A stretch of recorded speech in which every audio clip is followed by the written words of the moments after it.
안녕하세요. 저는 독일에서 태어나고 자란 안나입니다. 저는 어릴 때부터 독일에서 줄곧 생활했기에 독일어가 모국어이고 주변의 다른 문화나 언어에 대해 큰 관심을 가져본 적은 없었습니다. 그래도 부모님께서는 늘 다양한 시야를 가지라고 권장하셨고 저도 웬만하면 열린 마음으로 다른 나라의 이야기를 들으려 했습니다. 그런 제가 고등학생이 되어 국제고등학교에 들어가면서 정말 많은 나라에서 온 친구들을 만나게 되었습니다. 유럽 박쥐뿐 아니라 아시아나 미주 아프리카에서 온 학생들도 있어서 저는 매일이 새롭고 신기했습니다. 그러나 이 학교 생활을 시작한 뒤 얼마 지나지 않아 저는 밍밍이라는 중국인 친구와 얽히며 엄청난 혼란과 갈등을 겪게 되었습니다. 처음에는 그냥 자신감 넘치는 친구인가 보다 생각했지만 시간이 지날수록 밍밍이 한국이라는 나라에 대해 보여주는 적개심과 그를 바탕으로 저를 세뇌시키려는 듯한 태도가 점점 무서워졌습니다. 제가 한국에 대해 잘 몰랐던 터라 밍밍이 하는 말을 그대로 믿어버리기도 했습니다. 그렇게 제 안에서 한국은 대체 어떤 곳이길래 밍밍이 저렇게 심하게 비난할까 하는 의문과 혼란이 쌓여갔습니다. 처음 밍밍과 대화를 나눈 건 국제고등학교에 입학한 지 얼마 안 되었을 때였습니다. 복도에서 우연히 마주쳤는데 밍밍이 자기 소개를 하며 자기는 중국에서 왔고 중국이 전 세계의 중심이며 모든 문화가 중국에서 출발했다고 당당하게 말했습니다. 저는 그냥 그 자부심이 대단하다고만 느꼈습니다. 원래 어느 나라에서든 자기 조국을 자랑스러워하는 사람은 많으니까요. 그런데 며칠 뒤 밍밍이 저를 교실 모퉁이에서 불러 세워 이런 말을 했을 때 저는 충격을 받았습니다. 안나, 너 혹시 한국이라는 나라 들어본 적 있어? 그 나라가 지금 이 세상에서 얼마나 파렴치한지 몰라. 역사 위인 문화, 노래, 음식, 심지어 놀이문화까지 전부 중국 것을 훔쳐가 놓고선 자기 것인 양 우기고 있어.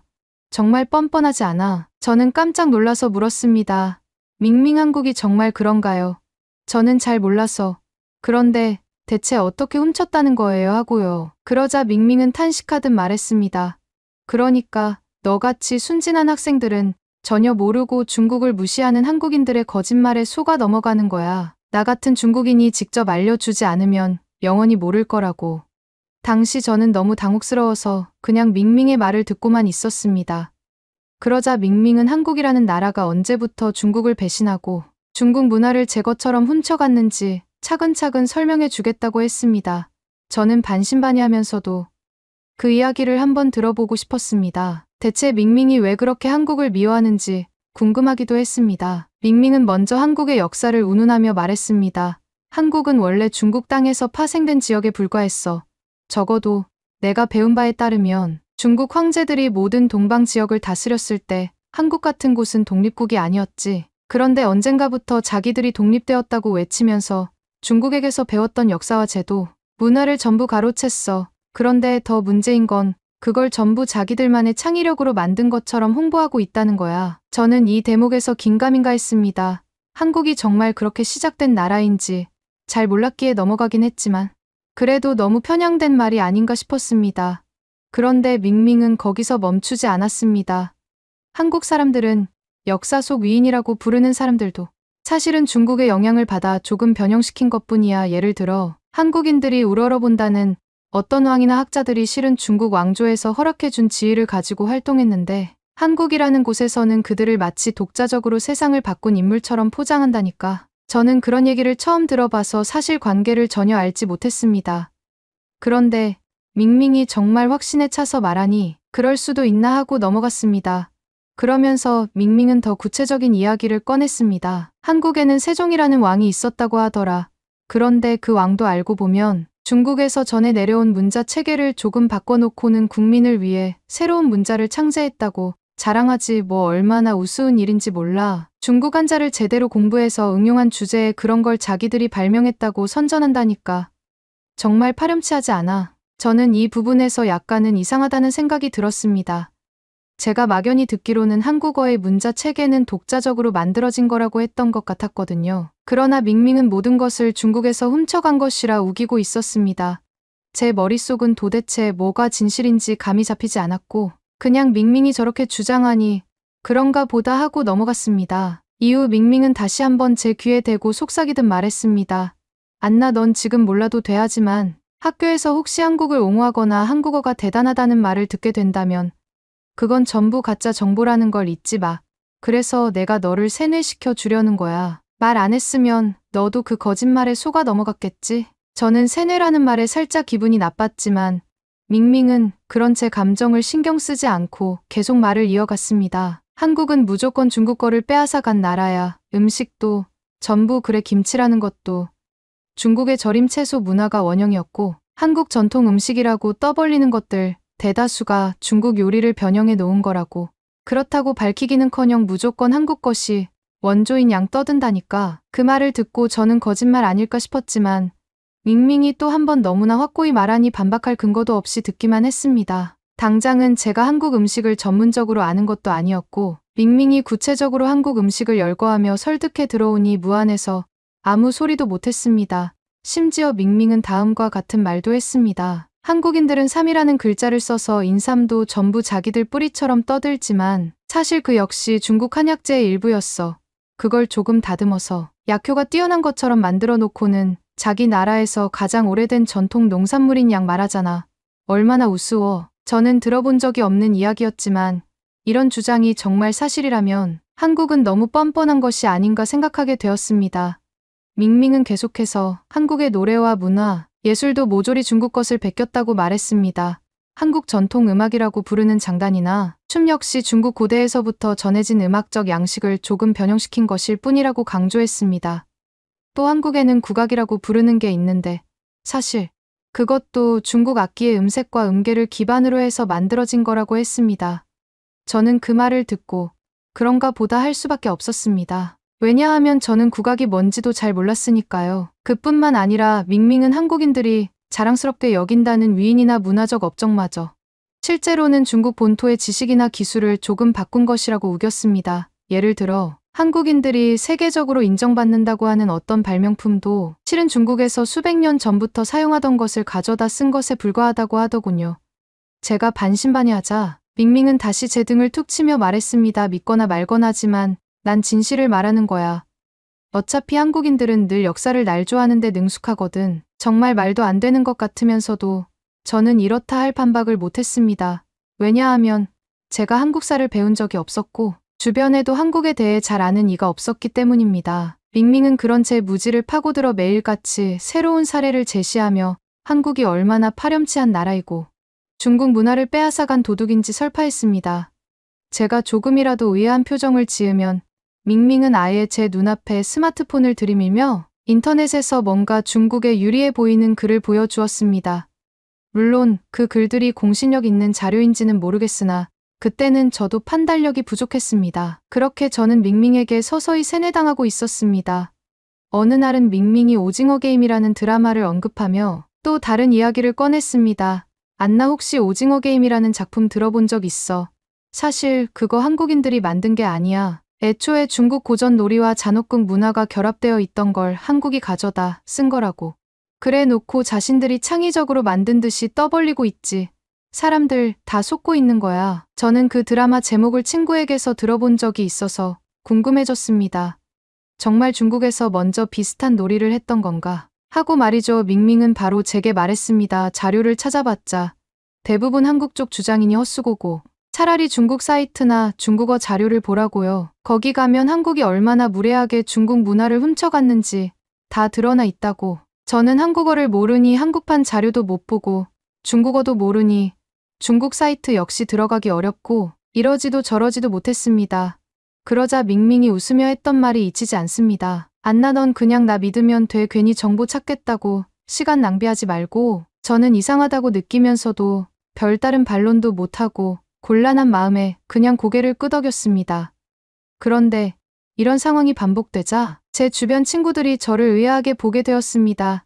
안나 너 밍밍한테 무슨 이야기를 듣고 있는 거야? 왜 한국은 전부 중국 것이라고 주장해? 이건 좀 이상하지 않아라고요. 저는 그때마다 밍밍이 시키는 대로 중국이 원조라는 말을 중얼거렸습니다. 그렇게라도 해야 밍밍에게 괜히 밉보이지 않을 것 같았으니까요. 더 기막힌 건 밍밍이 전통 한복조차 중국 것이었다고 주장하며 한국이 중국 복식을 베껴간 거라고 확실하게 장담했던 대목이었습니다.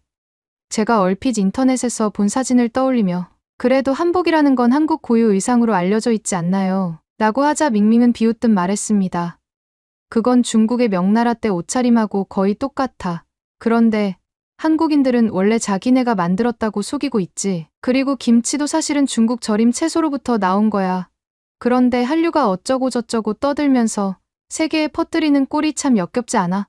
이쯤 되니 저는 점점 밍밍이 한국에 대한 악감정을 굉장히 크게 품고 있다는 걸 확실히 깨달았습니다. 그러나 그걸 어떻게 말려야 할지도 모르겠고, 게다가 제가 워낙 순진하게 남의 말을 잘 믿는 편이라 속으로 혹시 밍밍 말이 사실인가 생각하기도 했습니다. 한국어를 배워본 적도 없고 한국 역사를 공부해 본 적도 없던 저로서는 반박하고 싶어도 근거가 없었기 때문입니다. 그러다 어느 날 학교 친구 중 한 명이 저에게 소곤소곤 말했습니다. 안나, 사실은 나 한국에 대해 조금 아는 편이라 밍밍 이야기가 전혀 말이 안 된다는 걸 알고 있어. 그런데 왜 내가 그렇게 밍밍 말만 믿고 다니는지 모르겠어. 한국은 분명하게 독자적인 역사와 문화가 있고 중국과 교류가 있긴 했어도 전부 중국의 것이었다고 주장하는 건 너무 편향된 생각이야. 저는 그 말을 듣고 머리가 혼란스러워졌습니다. 한쪽은 밍밍이 한국이 파렴치한 나라라며 모든 것을 도둑질했다고 하고, 다른 한쪽은 한국이 독립적인 문화를 가지고 있다고 합니다. 누구의 말이 맞을까? 저는 스스로 찾아보기로 결심했습니다. 도서관에서 한국 관련 서적을 찾아보고 인터넷 자료도 뒤져보기 시작했지요. 그런데 문제는 제가 독일어나 영어로 된 자료를 주로 보게 되니 영어권 미디어에는 한국 문화를 한국이 자생적으로 발전시켰다는 내용이 많았습니다. 중국의 주장과는 다른 흐름이었지요. 하지만 저는 밍밍과 맞서는 게 두려워 솔직히 그 사실을 밍밍에게 말하지 않았습니다. 그러던 어느 날 밍밍이 저를 불러 세워서 말했습니다. 안나, 너 요즘 한국 것들에 관심 있다고 들었는데 설마 인터넷에서 한국 자랑을 늘어놓는 가짜 기사 같은 걸 보고 있진 않겠지? 그러면 너 진짜 어리석은 거야. 아까도 말했지만 한국 자료들은 전부 조작된 거라고. 저는 그저 아니야, 그냥 궁금해서 조금 찾아본 거라고 변명했습니다. 그러자 밍밍은 다시 제게 한국 음식이라는 것도 사실은 중국이 다 만들어 놓은 거라는 점을 잊지 말라고 강조했습니다. 불고기라는 것도 결국 중국식 양념 고기 구이를 변형한 것이고, 떡볶이도 중국 떡 문화를 베낀 거라고까지 말했지요. 듣고 있자니 그냥 한국 거라 알려진 거의 모든 음식이 중국에서 왔다고 주장하는 셈이었습니다. 심지어 밍밍은 한국 사찰음식이니 한정식이니 하는 것까지 죄다 중국이 오래전에 완성한 식문화에서 파생된 거라고 못 박았습니다. 그러면서 밍밍은 계속 한국이 아주 파렴치한 나라라고 했습니다. 왜냐하면 자기네가 중국 문화를 베끼고는 오히려 자기들만의 고유 문화라고 세계적으로 홍보하기 때문이라는 거죠. 저는 그런 말을 들을 때마다 이게 정말 사실일까 싶었지만 마땅한 증거를 제시해 달라고 요구할 용기가 없었습니다. 뭔가 잘못됐다고 생각하면서도 밍밍이 말 그대로 혹은 중국어 자료가 별도로 있을지도 모르니 반박도 못했던 겁니다. 그렇게 시간이 흘러가던 어느 날 저는 학교에서 오징어 게임을 비롯한 한국 프로그램이 전 세계적으로 흥행했다는 이야기를 들었습니다. 친구들이 넷플릭스에 올라온 한국 작품들이 대단한 성공을 거둔다며 런닝맨이라는 예능, 무한도전이라는 프로그램 이야기도 슬쩍 꺼냈습니다. 저는 그 순간에도 밍밍이 떠올랐습니다. 밍밍은 이미 한국의 모든 방송 프로그램과 예능 드라마가 사실은 중국에서 나온 포맷이라고 우겼거든요. 그래서 저는 친구들에게 그런 이야기를 했습니다. 나 들었는데 런닝맨, 무한도전, 그리고 오징어 게임이 전부 중국이 먼저 만든 거래. 실제로 원형은 중국에 있다고 하던데. 그 말을 들은 친구들은 어이없어 했습니다. 그러면서 안나, 무슨 말이야. 그냥 인터넷만 뒤져봐도 런닝맨이 한국 예능이란 게 명백한데 너 진짜 밍밍에게 홀린 거 아니야 하고 조심스럽게 물었습니다. 저는 그런 반응을 보니 당황스럽기도 하고 한편으로는 제가 정말 바보처럼 속고 있는 건가 싶어서 너무 혼란스러웠습니다. 그래서 다시 도서관 컴퓨터를 켜고 한국 예능에 대한 정보를 영어로 검색해봤습니다. 결과는 저를 더욱 갈피를 못 잡게 만들었습니다. 왜냐하면 대다수 자료가 런닝맨, 무한도전은 한국 지상파 방송사가 개발했고 이를 해외의 포맷으로 수출했다는 내용이었으니까요. 제가 그 사실을 깨닫고 밍밍에게 이야기하려 했을 때 밍밍은 아예 대화 자체를 거부했습니다. 영어권 자료는 다 미국이 한국 편을 들어서 만들어낸 거짓이라는 말만 되풀이했습니다. 오히려 저를 역으로 나무라며 말했습니다. 안나, 내가 그렇게 알려줬는데도 또 미국 쪽 자료 보고 속아 넘어가는 거야. 도대체 언제 정신 차릴래? 결국 저는 밍밍이 한국이 무엇을 하든 무조건 잘못됐다고 말하는 사람이라는 걸 깨닫게 되었습니다. 한국 역사는 전부 중국의 하위 호환이고 한국인들이 주장하는 업적이나 문화는 전부 중국이 먼저 이룩했던 것이라는 말을 스스럼없이 반복했으니까요. 저는 그동안 밍밍이 강조하는 한국에 대한 수많은 비방을 듣다 보니 무언가 사실과 다른 점이 너무 많다는 걸 알게 되었지만 동시에 어떻게 반박해야 할지 몰랐습니다. 그 무렵 학교 교양 수업에서 아시아 여러 나라의 문화 교류에 대한 수업이 열렸는데 라우터 선생님이 계셨습니다. 수업에서 한국과 중국의 역사와 예능 프로그램의 교류 이야기가 잠깐 나온 순간 밍밍이 손을 번쩍 들더니 이 수업이 잘못되었다고 강하게 항의했습니다. 밍밍은 분명히 한국이 중국 문화를 훔쳐갔는데 선생님이 그걸 언급하지 않았다며 화를 냈습니다.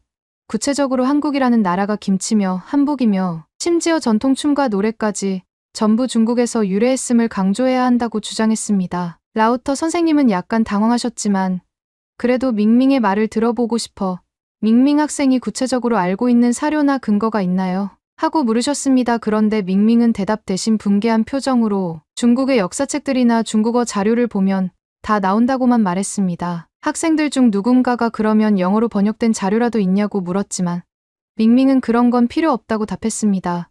왜냐하면 서양 쪽에서 번역한 내용은 전부 한국 편을 들어 조작한 거라는 것이었습니다. 그렇게 교실 분위기가 살얼음판이 되었는데 마침 다른 친구가 손을 들어 차분히 말했습니다. 자신은 한국을 자세히는 몰라도 여러 국제 매체나 자료를 찾아본 결과 김치와 한복 등이 한국이 오랫동안 발전시켜 온 문화로 기록되어 있고 중국이 이를 직접 소유했다고 주장하는 근거는 발견하기 어렵다고 하더라고요. 밍밍은 화를 주체 못해 결국 책상을 치고 일어났습니다. 제가 봐도 과격하다 싶을 정도였는데 밍밍은 한국이라는 나라가 원래 중국 속국에 불과하니 그들이 무엇을 만들었다고 이야기하는 건 모두 거짓이라고 소리치며 교실 밖으로 뛰쳐나갔습니다. 선생님은 그냥 난처한 표정으로 수업을 마무리하려 했습니다. 그 뒤로 밍밍은 학교 복도에서도 제가 보이면 한국은 중국 것이라니까 언제까지 바보같이 속고 있을래라고 말하며 저를 비웃었습니다. 그렇게 심각한 갈등이 계속되다 보니 친구들이 저를 걱정했습니다. 안나, 너 너무 고생하는 것 같아. 밍밍 말 들을 때마다 스트레스 쌓이는 게 눈에 보여라고요. 저도 마음이 무거워지고 하루하루가 괴로워졌습니다. 사실 그 전에는 국제고등학교에서 여러 나라 문화를 접할 수 있어 즐거웠는데 밍밍과의 일로 분위기가 뒤숭숭해져 버렸습니다. 결정적인 사건은 학교에서 아시아 문화 관련 토론회가 열렸을 때 터졌습니다. 발표 주제 중 하나가 한국 예능의 세계화였고 오징어 게임, 런닝맨, 무한도전 같은 작품이 전 세계적으로 흥행한 사례를 소개하는 자리였습니다. 그런데 밍밍이 이 발표를 들으며 또다시 폭발했습니다. 발표자로 나선 친구가 한국 프로그램이 독창적인 기획으로 명성을 얻었다고 하자 밍밍은 자리에서 벌떡 일어나 그건 전부 중국에서 베낀 것이라며 발표를 비난했습니다. 그리고 한국인들이 원래 중국 문화를 훔쳐간 뒤 자기 것으로 둔갑시켰다고 크게 소리쳤습니다.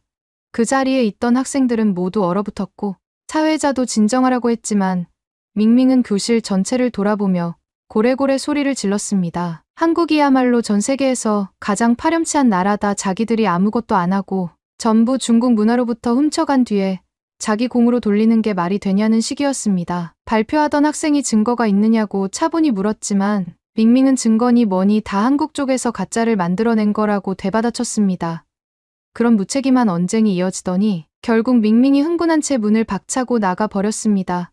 그제야 토론장이 겨우 안정을 찾았지만 이미 교실 분위기는 엉망이었습니다. 그리고 며칠 뒤 밍밍이 학교에 자퇴서를 냈다는 소문이 돌았습니다.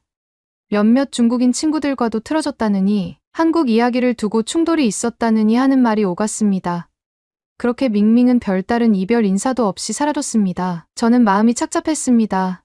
밍밍 때문에 스트레스를 많이 받았지만 한편으로는 밍밍이 왜 그렇게 한국을 혐오했는지 진심으로 궁금하기도 했습니다. 혹시 중국 내부에서도 무언가 한국에 대한 편견이나 왜곡된 교육이 있을 수도 있지 않을까 생각해봤지만 정확한 진실은 알 수 없었습니다. 밍밍이 떠난 뒤 학교는 한결 조용해졌습니다. 한국 관련 이야기를 해도 누가 그것을 무조건 중국 것이라고 빼앗으려 하지 않았고 이전처럼 싸늘한 공기가 흐르지 않았습니다. 저는 그제야 마음 편히 런닝맨이나 무한도전 영상을 찾아보고 오징어 게임도 시청하며 이 작품들이 정말 한국의 독자적 기획인지 직접 확인했습니다.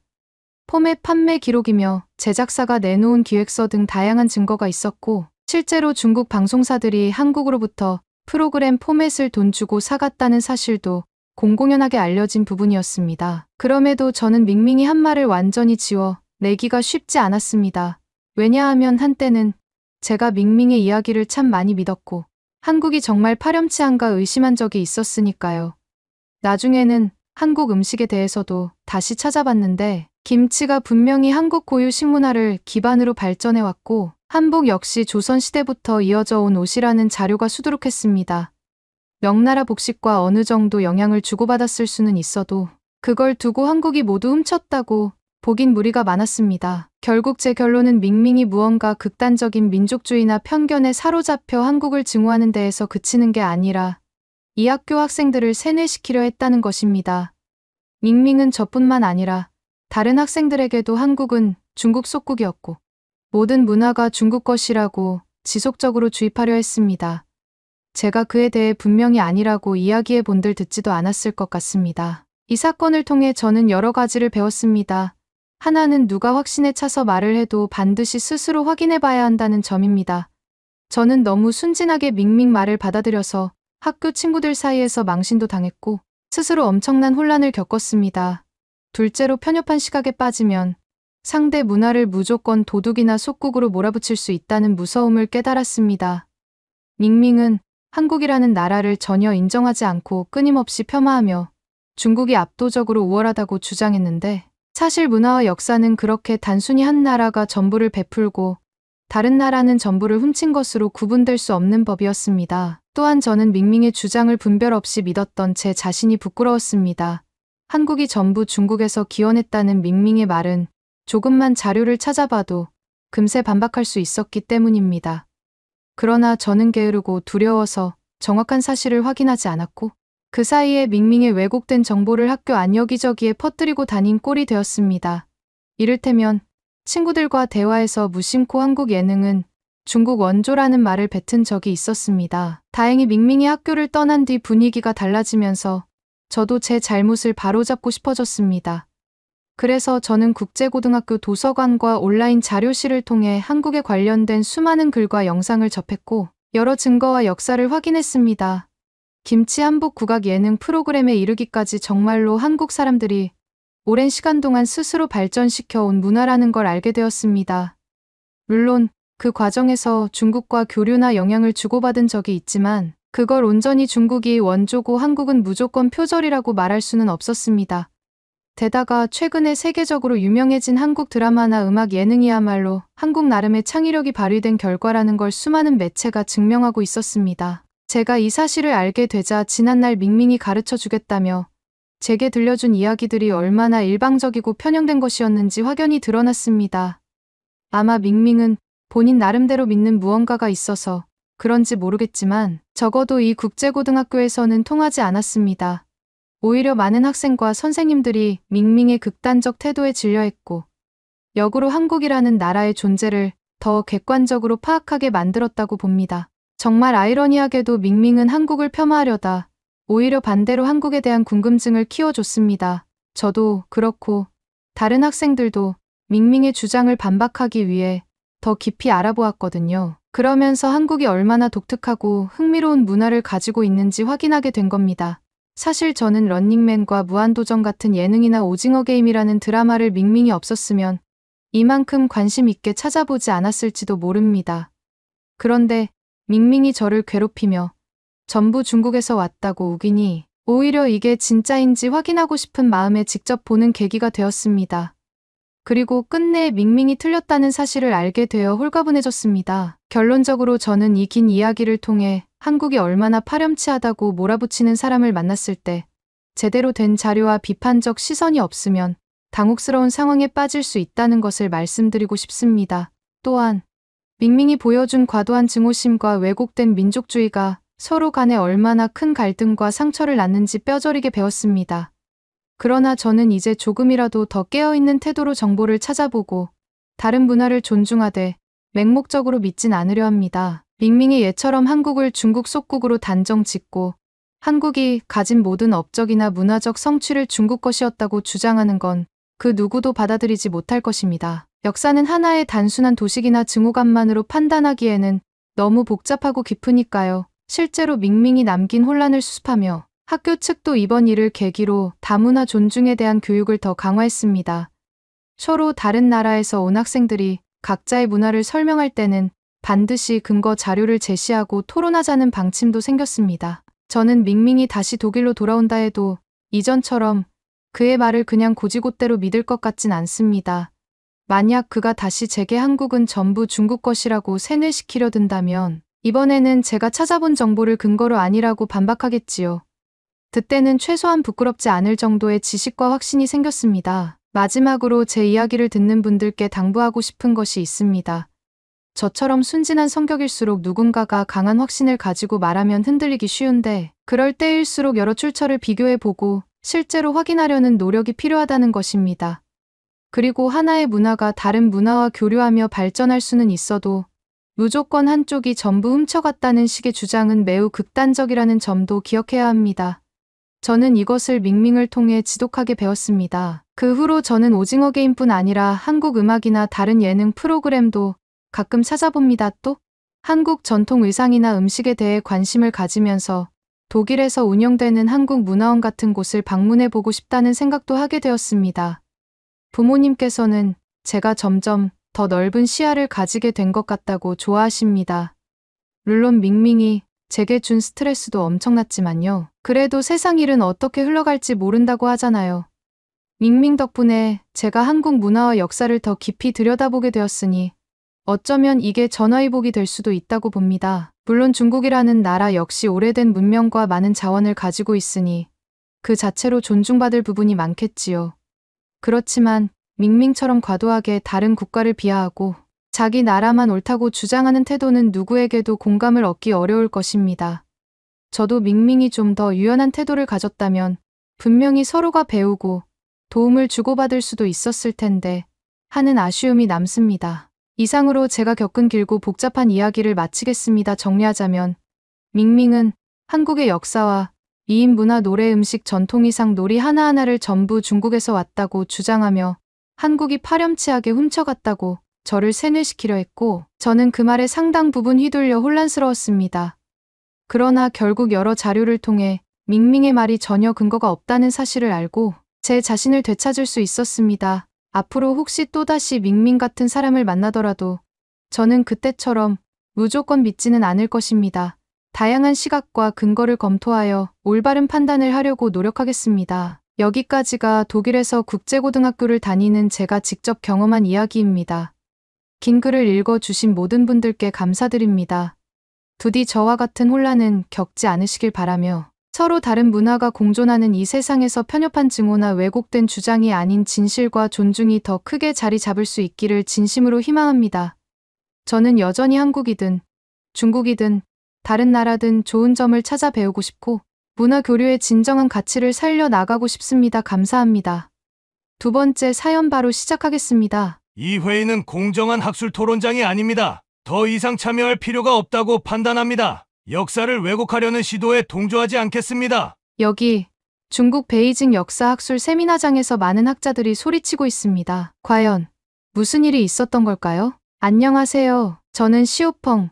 베이징에서 태어나고 자란 중국인 역사학자입니다. 베이징 대학 역사학과를 졸업하고 현재는 중국 사회과학원 산하의 한 연구소에서 근무합니다. 제 주요 전문 분야는 중국 동북 지역 고대사와 주변국과의 관계사, 그리고 최근 수년 동안은 동북공정과 관련된 연구 활동을 활발히 해왔습니다. 중국 정부 주도로 진행된 동북공정은 일종의 대규모 학술 프로젝트였습니다. 동북 삼성여운잉성, 지린성, 헤이룽장성을 비롯한 만주, 몽골, 티베트 등 중국 소수민족, 자치지역의 역사문화적 뿌리를 모두 중국사의 일부로 규정하는 연구라고 할 수 있습니다. 이 프로젝트는 동시에 고구려나 발해 같은 고대 국가들이 실질적으로 중국 영역 안에서 성장해온 지방 정권이라는 해석도 포함하고 있었지요. 저는 이 연구로 국제학술지에도 여러 편 논문을 기고했고 정부 및 각 지방자치단체의 자문 역할도 맡았습니다. 그 결과 이번에 베이징에서 열리는 대규모 국제역사학술회의의 조직위원으로도 참여하게 되었죠. 그 학술회의는 전 세계의 역사학자와 고대사 전문가들을 베이징에 초청해 동북공정을 포함한 중국 동북 지역의 역사와 정체성 문제를 대대적으로 논의하고 동시에 중국적 관점을 널리 알리는 것을 목적으로 기획된 행사였습니다. 학술회의 개최를 앞두고 저는 행사 조직위원회 내부 사무실에서 초청학자들의 도착 일정표를 점검하고 있었습니다. 독일, 프랑스, 영국, 러시아, 미국, 캐나다, 브라질, 아르헨티나 등 전 세계 각지에서 초청된 역사학자들이 속속 베이징으로 날아오고 있었습니다. 그런데 첫날부터 뉴스가 들려왔습니다. 해외 학자 상당수가 베이징 수도 국제공항에 내려서 곧바로 휴대기기 휴대전화, 태블릿, 노트북을 몰수당했다는 겁니다. 세관 검사를 빌미로 기기를 전부 회수하고 몇 시간씩 인터뷰를 진행했으며 특정 앱이나 자료가 중국 법규에 어긋나지 않는지 점검한다는 이유를 댔다고 합니다. 학술회의가 열리는 호텔에 미리 도착한 몇몇 외국 학자들은 마치 지나치게 엄격한 보안 심사를 받았다면서 불만을 터뜨렸습니다. 또 어떤 학자는 중국에 입국하자마자 데이터 사생활이 전혀 존중되지 않는다. 연구 자료도 다 검열당했다고 분개하기도 했습니다. 이 일은 저조차도 약간 의아했습니다. 물론 중국 정부가 보안과 사상 관리를 중요시한다는 걸 압니다만 이번 학술회의가 학문 교류를 표방하는 만큼 좀 더 부드러운 환영 절차가 있을 줄 알았거든요. 저는 조심스럽게 조직위원회 내 상급자에게 물었습니다. 외국 학자들에게 이렇게까지 강제적으로 휴대기기를 압수하고 장시간 인터뷰를 진행하는 게 적절합니까? 그러나 돌아온 답은 뻔했습니다. 중국 국가 보안을 위해 필요하다. 동북공정과 관련된 민감한 문제를 다루는 만큼 불순하거나 반중적 의도를 지닌 인사가 들어올 수도 있으니 예방 차원에서 철저히 조치해야 한다는 것이었죠. 그뿐만이 아니었습니다. 행사 첫날 오후쯤 도착한 외국 학자들은 호텔에 배정받았지만 바로 다음날 아침 일찍부터 중국 측이 마련한 공식 탐방 프로그램에 강제로 참여해야 했습니다. 말이 좋아 유적지 및 박물관 견학이었지. 사실상 중국 정부가 선정한 특정 유적지를 단체로 돌며 해설을 듣는 코스였습니다. 제가 알기로 베이징에 도착한 직후 대부분의 학자들은 시차 적응이 필요하거나 장시간 인터뷰와 공항 대기 때문에 지치고 예민해져 있었습니다. 그런데도 조직위원회는 중국 고대사의 정통성과 위대함을 직접 경험하도록 해야 한다며 새벽 일찍부터 이들을 만리장성, 고궁자금성, 그리고 베이징 시내에 있는 중국 역사 박물관 등으로 이동시켰습니다. 제가 비공식적으로 외국 학자 몇몇과 대화해보니 다들 불만이 이만저만이 아니었습니다. 우리는 아직 잠도 제대로 못 잤는데 하루 종일 버스로 이동하면서 중국 측 가이드가 하는 말만 들었습니다. 전혀 자유시간도 주어지지 않았고 식사 시간에조차도 지도 담당 교수가 동행해서 동북공정이 왜 중요한지 같은 설명을 귀에 못이 박이도록 늘어놓았습니다. 공항에서 기기 검열까지 당했는데 이건 정말 해도 너무한 것 아닙니까? 우리에게 연구비를 준다더니 이렇게까지 통제할 줄은 몰랐습니다. 저는 이 이야기를 들을 때마다 내심 불편해졌습니다. 하지만 조직위원회 소속이었기에 크게 반박하거나 나서서 막을 수 없었습니다. 다만 내부적으로 이렇게 하면 오히려 역효과를 부르지 않겠습니까? 라고 건의해보았지만 돌아오는 답은 여전히 무시해라. 우리는 계획대로 진행한다는 것이었습니다. 그렇지만 가장 인상적인 인물은 독일의 밀러 박사였습니다. 그는 동아시아 중세사 전공자로 이전부터 여러 학술지에서 고구려가 한국사라는 요지의 논문을 써온 것으로 알려져 있었습니다. 조직위원회 내부에서조차 밀러 박사는 혹시 문제가 될 수 있다. 본인이 동북공정의 반대 입장이기 때문이라며 경계하는 목소리가 있었습니다. 그런데도 중국 측은 이 학자에게도 1년간 연구비를 지원하겠노라 제안했고 밀러 박사 역시 학문적 교류를 위해 초청에 응했습니다. 본인은 끝까지 연구비 제안을 수락하겠다고 했지만 그게 동북공정의 논리를 지지한다는 의미는 아니라고 분명히 밝혔다고 합니다. 일정 둘째 날 단체 견학 코스로 중국 역사 박물관을 방문했을 때 밀러 박사가 이상한 점을 여러 차례 지적했다는 이야기를 저는 현장에서 직접 들었습니다. 박물관 내에는 중국 역사 전시가 기간별 왕조별로 깔끔하게 정리되어 있었는데 가끔 고구려 또는 발해와 관련된 일부 유물이나 벽화가 슬쩍 눈에 띄기도 했습니다. 그런데 정작 전시 패널이나 설명문에는 중국 동북지역 고대 소수민족 문화 정도로만 언급되어 있었습니다. 고구려라는 단어가 정확히 나타난 곳은 정말 드물었고 비슷한 시기 백제신라의 유물일 가능성이 있는 것조차 중원 왕조와의 교류 흔적 정도로 처리해 놓았습니다. 이 부분을 밀러 박사가 현장에서 가이드에게 직접 물었다고 합니다. 여기에 전시된 도자기나 벽화는 제법 한반도 문화와 유사해 보이는데 혹시 고구려의 흔적이라고 해석할 수 있지 않나요? 가이드는 다소 당황했지만 매뉴얼대로 이건 모두 역사적으로 중국 영토 내 지방 정권이 남긴 흔적이므로 한국 조선 문화가 아니다라고 답했습니다. 밀러 박사는 수첩에 뭔가 빼곡히 적어넣고 고개를 갸웃하며 지나갔다는군요. 다른 학자들은 시차 적응도 안 된 상태에서 졸면서 투어를 따라다니기 바빴지만 밀러 박사는 예리한 눈을 번뜩였던 겁니다. 저는 이 이야기의 전말을 박물관 측 안내 직원과 동행한 중국 학자들의 귀띔으로 알게 되었습니다. 조직위원회 몇몇은 또 문제를 일으키겠군. 밀러 박사를 유심히 감시해야 한다고 성화했지만 이미 밀러 박사는 마음속에서 뭔가 강력한 반박 자료를 모으고 있는 것처럼 보였습니다. 그러던 중 저녁 식사 때 몇몇 외국 학자들이 모인 자리에서 불만이 더욱 고조되었다는 소식을 접했습니다. 제 동료가 전해주길 기기 몰수장 시간 검열 의무 관광 코스 등의 문제를 놓고 서로 대화하던 해외 학자들이 한 목소리로 이건 학술회의가 아니라 일종의 통제 아니냐고 성토했다는 겁니다. 한 영국 학자는 이렇게 말했다고 합니다. 중국이 우리에게 장학금이나 연구비를 준다고 해서 우리를 이렇게까지 통제할 권리가 있는 건 아닐 텐데요. 솔직히 말해 학문적 자율성이 심각하게 침해된 느낌입니다. 브라질 출신의 어떤 학자는 이제야 깨달았다. 중국 당국이 단순히 우리를 환영하기 위해 초청한 게 아니라 특정 이념이나 동북공정을 강제로 설득하려고 부른 것 같다고 했습니다. 그리고 이 자리에 있던 독일의 밀러 박사가 조용히 입을 열었다고 합니다. 나는 이미 몇몇 박물관과 유적지에서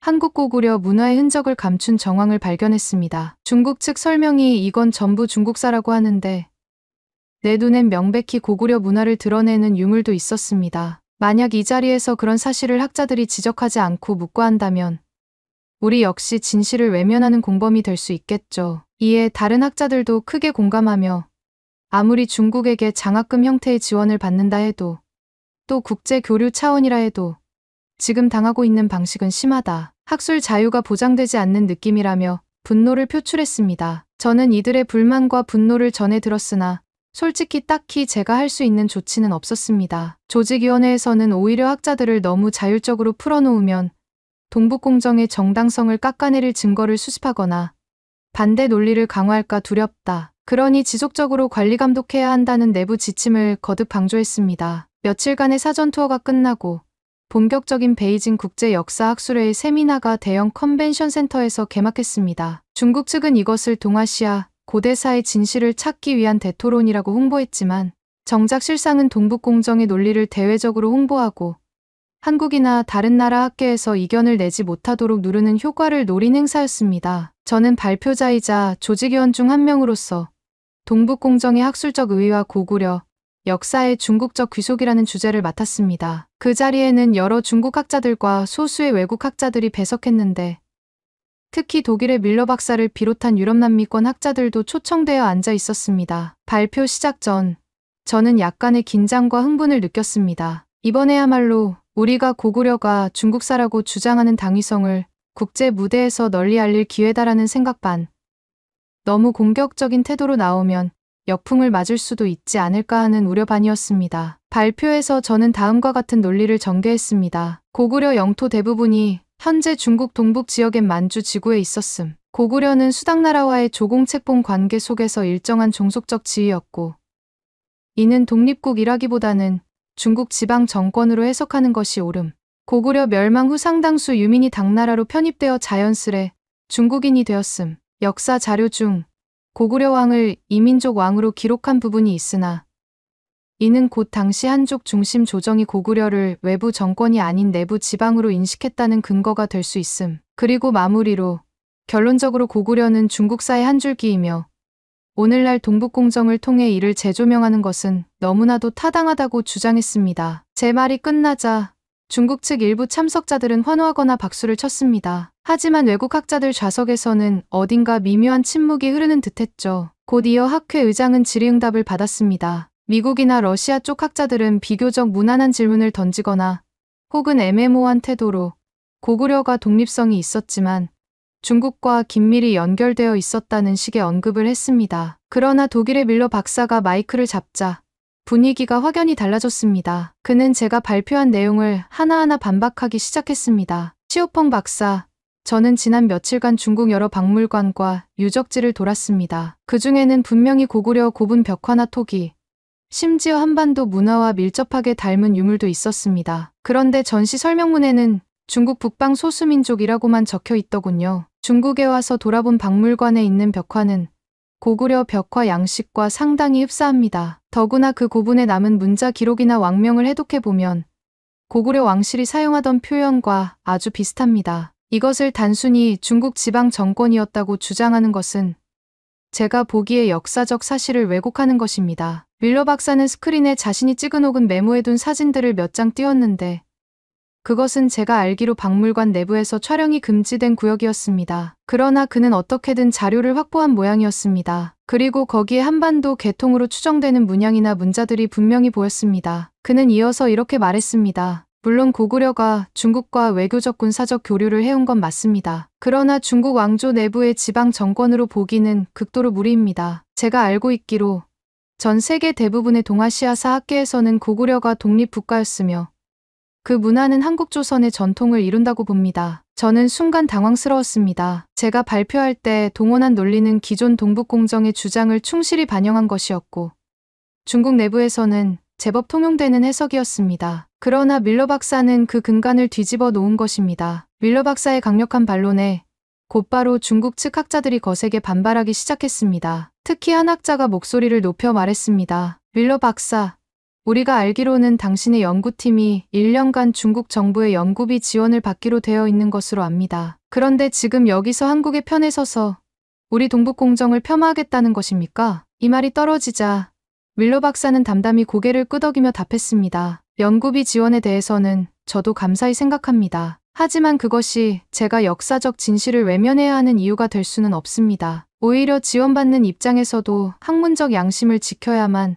학자로서 존경을 받을 수 있을 것입니다. 그리고 이어지는 그의 발언은 회의장 전체를 얼어붙게 만들었습니다. 역사를 논할 때 떳떳하지 못하다면 그날로 그 나라는 망하는 것이나 다름없습니다. 역사적 사실을 정치적 목적으로 왜곡한다면 오래가지 못할 것입니다. 그 시점에서 외국 기자들 그리고 다른 유럽 남미 학자들이 일제히 술렁이는 게 느껴졌습니다. 동북공정을 지지하던 중국 학자들은 말도 안 된다. 이건 음해다 등의 소리를 내기도 했습니다. 저 또한 이 장면을 지켜보면서 마음이 복잡해졌습니다. 분명 동북공정이 저에게 연구비와 지위, 학계의 인맥을 제공해 주었고 국가적 차원에서도 옳은 연구라고 믿어왔습니다. 그런데 밀러 박사의 일갈은 제 내면을 흔드는 큰 파동이었죠. 발언이 계속되는 동안 현장 분위기는 점차 과열되어 갔습니다. 밀러 박사를 비판하는 중국 학자들이 연이어 마이크를 잡고 당신은 한국 쪽 역사학자들 선전을 맹신하느냐? 중국이 베푼 호의를 이런 식으로 무시하는가? 동북공정은 이미 수많은 학계 연구진이 동의하는 정설이라며 목소리를 높였습니다. 하지만 밀러 박사는 물러서지 않았습니다. 곧 다른 유럽 학자들, 브라질 학자, 아르헨티나 학자 등도 밀러 박사를 지지한다는 발언을 하기 시작했습니다. 우리가 엿새 동안 겪은 일들 공항 검열, 휴대기기 몰수, 시차 적응도 안 시키고 강제로 돌린 중국식 박물관 투어, 이 모든 것들이 학문적 토론이라기보다는 정치적 목적으로 보입니다. 이러니 우리가 어떻게 중국이 말하는 동북공정을 순순히 믿을 수 있겠습니까? 학자라면 더 객관적인 자료와 증거로 승부해야 하지 않나요? 이처럼 반대 의견이 터져 나오자 중국 측 조직위원회는 질서 유지를 위해 더 이상 즉흥 발언을 받지 않는다고 공표했습니다. 하지만 이미 국제학자들은 분노하기 시작했고 집단 퇴장을 감행해버렸습니다. 그들은 밀러 박사를 중심으로 서로 눈짓을 주고받고 박수를 치며 일어섰습니다. 이 회의는 공정한 학술 토론장이 아닙니다. 더 이상 참여할 필요가 없다고 판단합니다. 역사를 왜곡하려는 시도에 동조하지 않겠습니다. 그들은 품이 있으면서도 결연하게 컨벤션 센터 대회의장을 빠져나갔습니다. 일부 중국 학자들은 무례하다, 대화 자체를 거부하다니 라며 목소리를 높였지만 이미 상황은 되돌릴 수 없었습니다. 저는 이 광경을 지켜보면서 머리가 하얗게 되는 것 같았습니다. 외국 학자들의 집단 퇴장 소식은 삽시간에 현장 밖으로 퍼져나갔습니다. 기자들은 중국이 동북공정을 강요하다가 외국 학자들과 충돌이라는 헤드라인을 뽑아내기 시작했습니다. 학술회의는 여전히 남은 세션들이 있었지만 이미 결정적 장면이 끝났다는 시각이 지배적이었습니다. 중국 측 조직위원회는 패닉 상태였고 제게도 시오펑 박사, 당신도 조금 더 강력하게 반박하거나 미리 사전에 밀러 박사를 무마했어야지 왜 이 지경이 됐느냐라며 질책했습니다. 어떤 동료 학자는 이번 행사로 동북공정의 정당성을 강조할 생각이었는데 오히려 역풍을 맞았다고 하소연했습니다. 그런데 저는 솔직히 무작정 밀러 박사에게 비난의 말을 퍼부을 수가 없었습니다. 제가 속으로도 느끼기에는 역사학이 정치적 목적을 위해 지나치게 동원되는 것이 옳은가 하는 의문이 희미하게 남아 싹텄기 때문입니다. 밀러 박사가 말한 역사를 떳떳하게 말하지 못하면 그날로 그 나라는 망한다는 문장이 자꾸 제 머릿속을 떠나지 않았습니다. 결국 학술회의는 예정된 일정보다 하루 일찍 폐막 선언을 했습니다. 외국 학자들이 대거 빠져나간 상황에서 더 이상 진행해봐야 큰 의미가 없다고 판단했던 것입니다. 행사 마지막 날,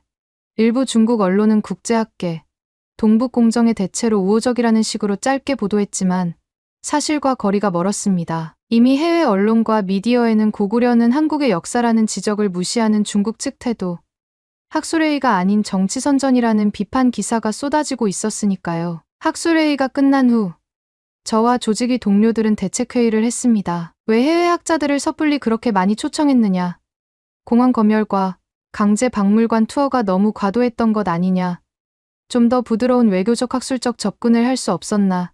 등등의 뒷말이 오갔습니다. 그러나 이미 엎질러진 물이었죠. 저는 개인적으로 이 사건 이후 여러 생각에 사로잡혔습니다. 제가 그동안 동북공정 논리에 충실히 따르며 쌓아 올린 논문과 연구들이 진정한 학문적 진실에 부합하는 것인지, 혹은 정치적 이해관계 속에서 체계화된 이론에 불과한 것은 아닌지 스스로 되돌아보게 된 것입니다. 며칠 후 저는 학술회의에서 발표한 원고를 정리해 논문집을 발간하려고 했습니다. 그런데 원고를 다시 읽어보니 초반부부터 제가 너무 기계적으로 동북공정의 주장을 열거하고 있더군요. 예컨대 고구려는 중국 영토 안에 있었으므로 자동적으로 중국사라든지 고구려인들은 당나라에 흡수되어 결국 중국인이라는 식의 주장 말입니다. 저도 아는 부분이 있습니다. 고구려가 실제로 한강 이북과 만주 일대를 무대로 삼았고 중국 왕조와 끊임없이 전쟁하거나 교류했으며 동시에 한반도 내부에도 계속 영향을 미치고 있었다는 것 말이지요. 그러나 그 종합된 역사적 판단이 고구려를 한국사의 핵심 축으로 볼지 중국사 지방 정권으로 볼지 이는 해석의 문제이지만 전자 쪽 한국사 기원을 지지하는 해외 학계 의견이 대단히 많다는 것은 부정하기 어렵습니다. 학자로서 저는 적어도 근거 자료와 맥락을 꼼꼼히 따져야 합니다. 하지만 동북공정 연구팀에서 제가 배웠던 방법론은 모든 사료를 고구려는 중국사라는 결론에 맞춰 재해석하는 측면이 강했습니다. 저는 그동안 이것이 정부 주도 대형 연구인이 당연히 타당할 것이라 믿어왔지만 밀러 박사의 지적과 해외 학자들의 단체 항의 이후 제 확신은 크게 흔들렸습니다. 학술회의 도중에도 사실간도 문제나 백두산 영유권 문제 등 여러 민감한 주제들이 부차적으로 거론되었습니다. 중국 정부가 동북공정을 통해 역사적 정당성을 부각하려는 또 다른 이유는 언젠가 남북한 통일이 이루어졌을 때 간도 지역이나 백두산을 둘러싸고 영토 분쟁이 일어날 것을 우려해서라는 설이 있습니다. 저 역시 내부 회의에서 그런 언급이 오가는 걸 들은 적이 있습니다. 남북이 통일하면 분명히 간도 영유권을 주장할지 모른다. 백두산은 이미 중국 쪽이 상당 부분 장악했으나 한국이나 북한은 역사를 근거로 백두산이 민족의 성산이라는 주장을 할 것이다. 그래서 동북공정이 단순히 학술 프로젝트가 아니라 훗날 일어날 수 있는 영토 분쟁에 대비한 정치외교 전략이라는 시각도 있습니다. 저는 이 점을 알지만 학자로서 뭔가 씁쓸함을 느끼기도 합니다. 결국 학문이란 이름 아래 영토 확장 혹은 분쟁 대비 목적이 우선되는 건 아닐까 하는 생각 말이죠. 학술회의 폐막 후 일주일 뒤 뜻밖에도 밀러 박사로부터 이메일 한 통이 제 개인 메일로 도착했습니다. 간단히 요약하면 시오펑 박사, 이번 학술회의에서 당신이 발표한 내용과 제 반박이 충돌해서 조금 불편했을 것입니다. 그러나 저는 앞으로도 고구려가 한국사라는 근거를 계속 연구할 것이며 이를 왜곡하지 않는 것이 학자로서의 소임이라 믿습니다. 비록 저는 중국의 연구비 지원을 받는 입장이지만 제 양심을 저버릴 수는 없었습니다. 그날 제가 한 발언이 혹시 박사님에게 상처가 되었다면 사과드립니다. 다만 저는 언젠가 학문의 길이 정치와 무관한 진실 추구로 이어지기를 바랍니다. 저는 그 메일을 읽으면서 참 복합적인 감정을 느꼈습니다. 밀러 박사가 꼭 저를 공격하려는 의도는 아니었다는 점, 그리고 그는 자신의 학문적 신념을 지켰다는 점이 뚜렷이 드러났습니다. 오히려 동북공정을 맹신해온 제가 정말 옳았는지 자문하게 만들었습니다. 저는 여전히 동북공정이 연구원으로 분류되어 있고 정부 및 각종 기관에서 자금을 지원받으며 논문을 작성 중입니다. 그러나 이번 베이징 학술회의 사건 이후 제 마음 한편에는 떨칠 수 없는 의문과 죄책감이 자리 잡았습니다. 정말로 고구려는 중국사인가? 만약 아닐 수도 있다면 나는 그동안 무슨 근거로 확신해왔나? 해외에서 큰 저항과 비판에 부딪혔다면 우리 주장에 허점이 있지는 않았나 라는 성찰이 필요하지 않을까? 그러나 조직위원회와 연구소 상급자들은 굳이 그런 의문을 품지 말고 계속해서 동북공정의 근거를 보강할 추가 자료를 발굴하라. 이번에 해외 학자들과 갈등이 있었다고 해도 결국 중국이 압도적인 경제력과 외교력을 갖고 있으니 국제 여론도 언젠간 우리 편을 들 것이다라고 말했습니다.